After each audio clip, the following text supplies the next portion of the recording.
Fala pessoal, vocês estão no canal No Rumo da História e hoje nós vamos encerrar este tema, não é? Do Reino Unido. A gente começou falando das origens da Inglaterra, que vai originar o Reino Unido.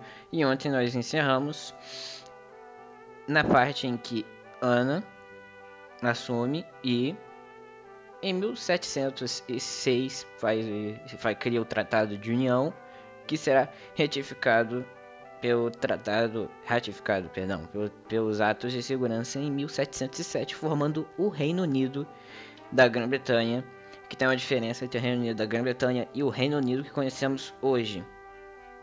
A principal diferença é, você pode ver aí, não sei se vocês não repararam, nessa bandeira aí do Reino Unido da Grã-Bretanha não tem aquela listra vermelha cortando a bandeira da Escócia, porque é a junção da bandeira da Escócia com a bandeira da Inglaterra.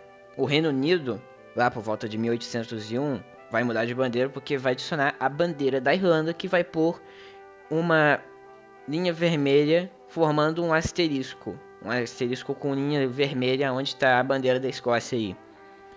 Então, esse Reino Unido da Grã-Bretanha foi um estado europeu criado pelo Tratado de União e confirmado pelos atos de segurança em 1707.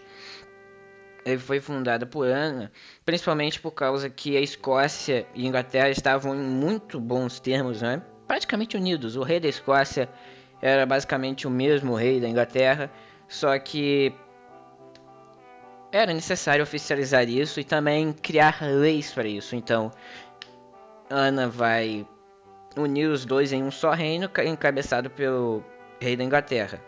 O País de Gales já fazia parte, né, dessa união há muito tempo, lá desde a época medieval. E como resultado, nós vamos começar com uma guerra de sucessão espanhola que já vinha antes dessa criação do Reino Unido da Grã-Bretanha. Já estava se arrastando a guerra de sucessão espanhola, que era um pequeno problema por causa que morreu o rei da Espanha, de novo, aquela velha questão, morreu o rei da Espanha sem deixar herdeiros, então alguém decidiu que ele deveria ser o rei, mas só que outra pessoa queria também ser o rei, aí começou uma guerra para ver quem ficava no trono. Enfim, a Inglaterra estava lutando por vários anos desta guerra e o parlamento acabou forçando a paz com o Tratado de Utrecht. Provavelmente falei errado, mas continuando. Luís XIV ainda estava vivo durante isso, né? E ele foi a principal cabeça dessa guerra. Foi principalmente causado por ele. Como eu disse, ele simplesmente reinou por muito tempo, 72 anos, foi morrer por volta também de 1710 e 1714. E com esse tratado de Utrecht, eles conseguiram uma expansão de seus territórios ultramarinos, além de destruírem a influência espanhola na Europa, que agora ficaria mais focada em ficar mesmo nas colônias, que era basicamente uma grande potência colonizadora do período, né? América Espanhola, tudo que a gente conhece hoje como México, Guatemala, ou boa parte do Caribe, Cuba, América Central em geral, e boa parte da América do Sul, com exceção do Brasil. Então, ia desde o México até mais ou menos ali o Chile e a Argentina, Colômbia, enfim, um monte de países que hoje faz espanhol era o que era a América Espanhola, mas que lá mais para frente, devido à Revolução Francesa, se fragmentará, porque as colônias vão perceber que tem uma oportunidade para a independência. Mas isso é assunto para outro vídeo.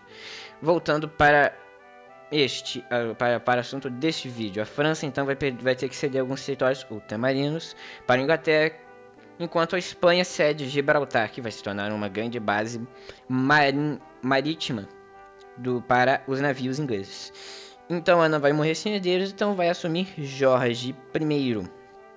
Ele vai passar grande parte do seu reino como William III visitando Hanover. Nesse período vai ficar marcado como a união entre o Ducado de Hanover e o Reino Unido da Grã-Bretanha. O que seria o Ducado de Hanover? Um estado independente alemão. Então uma espécie de união entre Reino Unido e um ducado alemão. Essa união vai durar por bastante tempo, até mais ou menos o reinado de Vitória, por causa de uma lei de Hanover que acho que não permitia, que a rainha Vitória pudesse ser a rainha de Hanover. Então ele vai findar isso, mas é mais pra frente.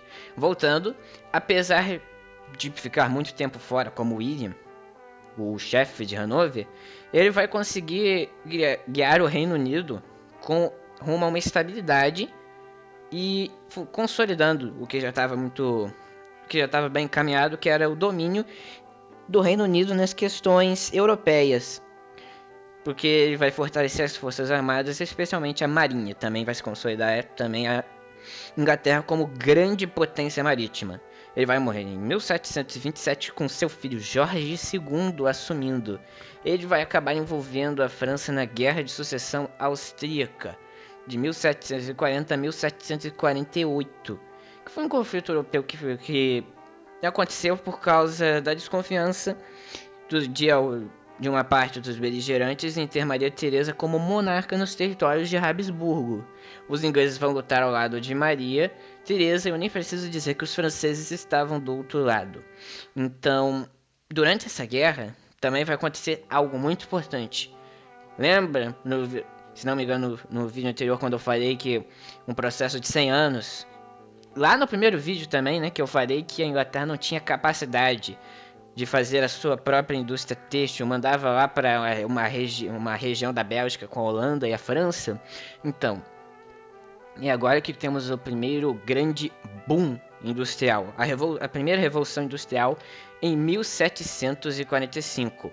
Foi causado principalmente pelo desenvolvimento de processos de produção mais eficientes, envolvendo a dominação das técnicas de ferro e o uso de máquina a vapor dentro dos territórios ingleses, porque agora os ingleses conseguiram o domínio da manufatura têxtil. Isso devido ao pioneirismo inglês em dominar esses processos de produção e conseguir desenvolver esses meios para produzir a sua indústria têxtil, desenvolver usando máquina a vapor e alguns processos, principalmente do aço, que é a ação do aço, mas é mais para frente, nome por enquanto ferro. Acabou que isso vai retirar a Europa de vez do feudalismo e colocar no caminho da industrialização e da urbanização. E aqui um pequeno parênteses. Urbanização não é a mesma coisa que urbano, tá bom? Não confundam os termos. Mas continuando. Então, Jorge II morre em 1760 e seu filho, Jorge III. Ele vai colocar o Reino Unido na Guerra de Independência Americana e vai pelejar contra as tropas napoleônicas durante a Revolução Francesa. Aquela primeira e segunda coligações, lembra?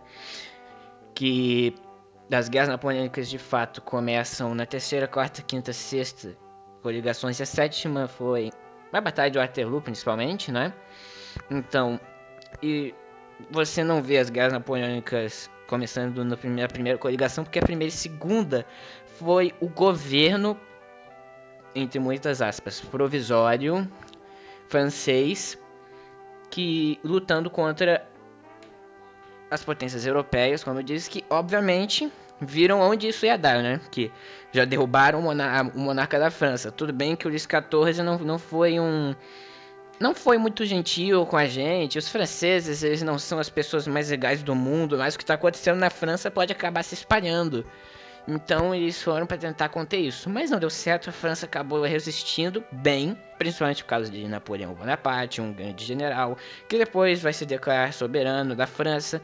Isso vocês já viram no vídeo de Revolução Francesa e Primeiro Império Francês, tá bom? Voltando, então ele vai unificar a Irlanda, a Escócia e a Inglaterra no novo Reino Unido em 1801. Aí sim, viu a diferença? Essas listas vermelhas agora cortando as listas brancas da bandeira da Escócia. Essa é a principal diferença das bandeiras, e também porque agora a Irlanda queria se juntar ao Reino Unido. Queria se juntar. O parlamento irlandês queria se juntar ao Reino Unido. Em 1801 conseguiram isso.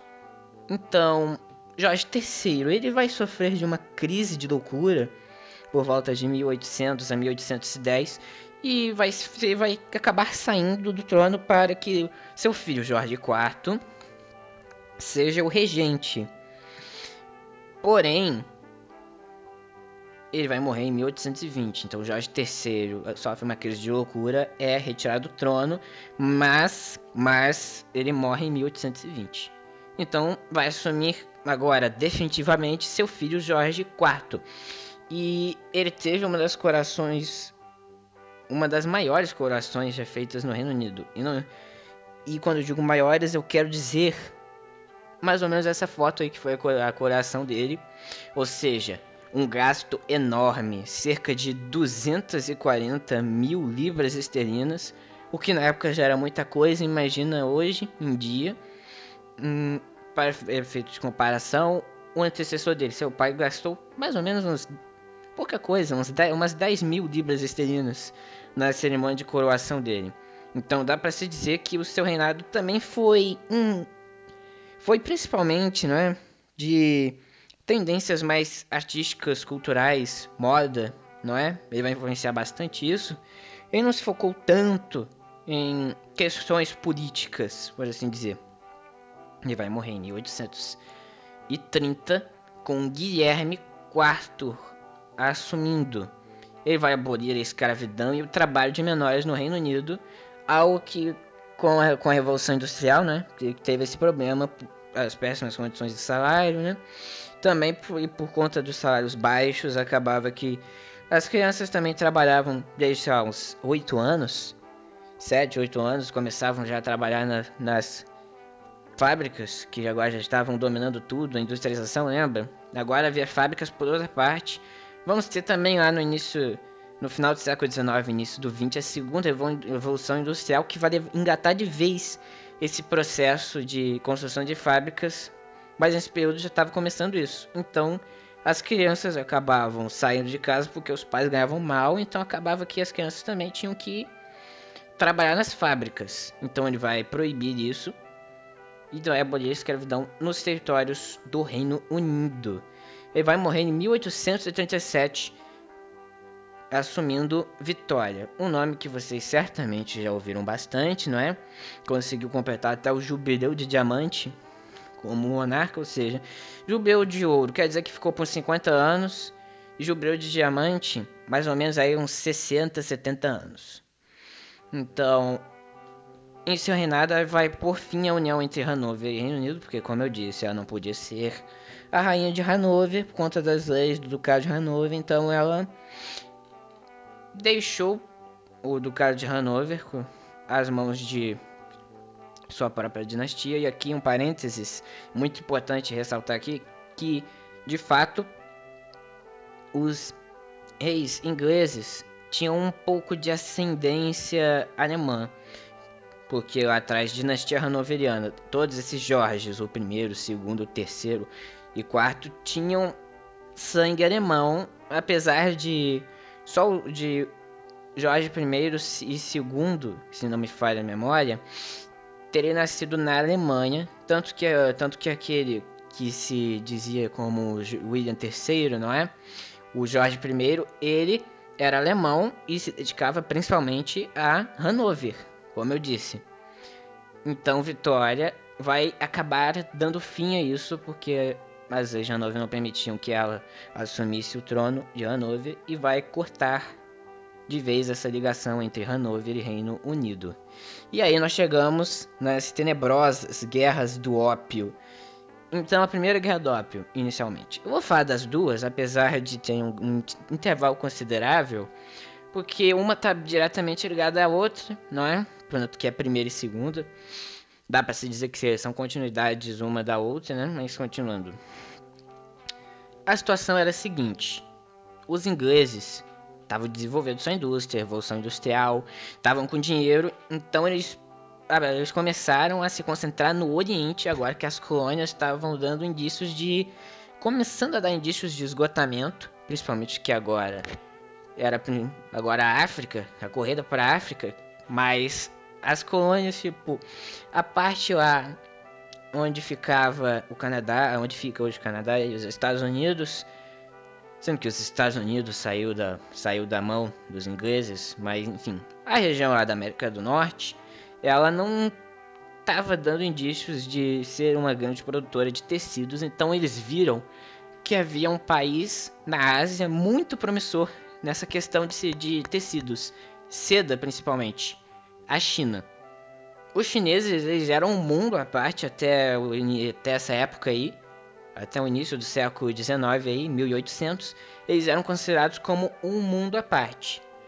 E eles até que uma monarquia milenar, não é? Muito tempo que havia uma monarquia na China, mas então os ingleses chegam lá e eles compram muita seda, tecido, chá, muita coisa feita na China. Já naquela época já tinha isso, né? De muito made in China, mas continuando. Acabou que os ingleses compravam muito da China, mas a China não comprava deles. Porque eles não tinham interesse nos produtos ingleses. Não? Eles não ligavam muito para a industrialização. Era desejável, mas eles não ligavam para os produtos ingleses, armas, essas coisas. Eles compravam principalmente armas, não é? Mas só isso não podia equilibrar a balança comercial inglesa. Então, os ingleses pensaram, precisamos de algo que eles gostem. E alguém teve a brilhante ideia de falar, bom, os comerciantes norte-americanos e os nossos estão contrabandeando ópio na China e os chineses estão comprando. Então por que a gente não legaliza isso e começa a vender para os chineses já que eles gostam? E aqui um pequeno parênteses, ópio é uma substância extraída da papoula, esse líquido branco aí, que é altamente viciante e altamente mortal, e acabava que os chineses gostavam disso, gostavam de ópio. E acabou que esse líquido, que tinha sido introduzido ilegalmente pelos britânicos e norte-americanos, estava sendo proibido por causa que isso estava destruindo a população chinesa. Estavam ficando viciados, estavam morrendo, overdose, enfim. Então os Qing, após os britânicos tanto entupirem eles de ópio, decidem que não querem mais ópio. Não querem mais ópio e proíbem a importação de ópio. Mas aí surge um problema. Os ingleses vão entrar num sério déficit porque estão comprando demais da China, mas a China estava comprando muito ópio. E sem o ópio, os ingleses estariam num sério déficit. Então começa a guerra do ópio, em que os britânicos, europeus em geral, vão entrar em guerra contra a China. Nem preciso dizer que a China foi derrotada, né? 1 contra 5. E acabam assinando o Tratado de Nanquim, que força a China a ceder os territórios para os ingleses. Hong Kong também, Hong Kong seria uma cidade que teria ser cedida para os ingleses, que será devolvida em 1997, mas continuando, por tempo determinado, pertenceria à coroa inglesa. Também teriam que ceder umas outras 5, 7 cidades, se não me engano, para que ingleses também pudessem entrar lá, e também teriam que abrir as portas para o ópio entrar a rodo, à vontade. Então, nós vamos ter também a segunda guerra do ópio, que é causada mais ou menos pelos mesmos motivos. E nessa no sul da China lá vai ser cedido para os europeus. A partir de 1860, a China será basicamente terra de ninguém, todo mundo podia entrar e sair, e assim, por volta de 1900, nós vamos ter o começo de uma revolução por lá. Mas agora voltando uns 10 anos aí, em 1851 nós temos a primeira exposição mundial, inaugurada pela Rainha Vitória. Em 1854, a Rainha Vitória entra na Guerra da Crimeia, a imagem é da Batalha de Sevastopol, mas continuando, que é a questão que eu já te falei no vídeo sobre o Império Russo, se não me engano, de que a Rússia estava muito grande, então ingleses, franceses e otomanos entraram juntos contra a Rússia, porque ela estava muito grande, e derrotaram ela nessa Guerra da Crimeia. Então, após a morte do marido dela, passou a entrar no estado, digamos, de semi-luto, luto permanente, basicamente, evitando aparições públicas. Isso vai durar até a sua morte em 1901. Assume então Eduardo VII. Ele vai se aproximar com basicamente toda a Europa, menos Guilherme II da Alemanha.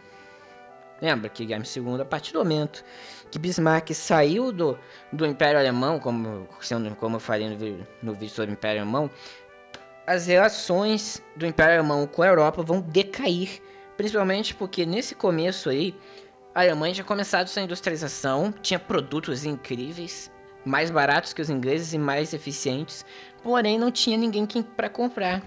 Não tinha ninguém que comprasse os produtos alemães porque os ingleses saíram na frente. Mais de 70 anos à frente do que a Europa, os ingleses já tinham conquistado o mercado consumidor deles. E acabou que os alemães chegaram mais ou menos ali por último nessa corrida pelos mercados consumidores, e acaba que vai ter esse embate entre alemães e britânicos que vai culminar na Primeira Guerra Mundial, que vai, agora conectando aqui, Eduardo VII morre em 1910, assume Jorge V. E ele vai entrar na Primeira Guerra Mundial, que, um breve resumo, os ingleses ficaram principalmente no fronte ocidental, vamos ter a corrida para o mar, eles vão defender a França, vão estar esgotados as 3 fases, né? A guerra de movimento, guerra de posição e de volta à guerra de movimento e os confrontos finais. Primeira fase, guerra de movimento, todo mundo correndo para o mar, tentando abater, usando um eufemismo aqui, tentando abater o máximo possível de inimigos e conquistar o máximo de territórios possível.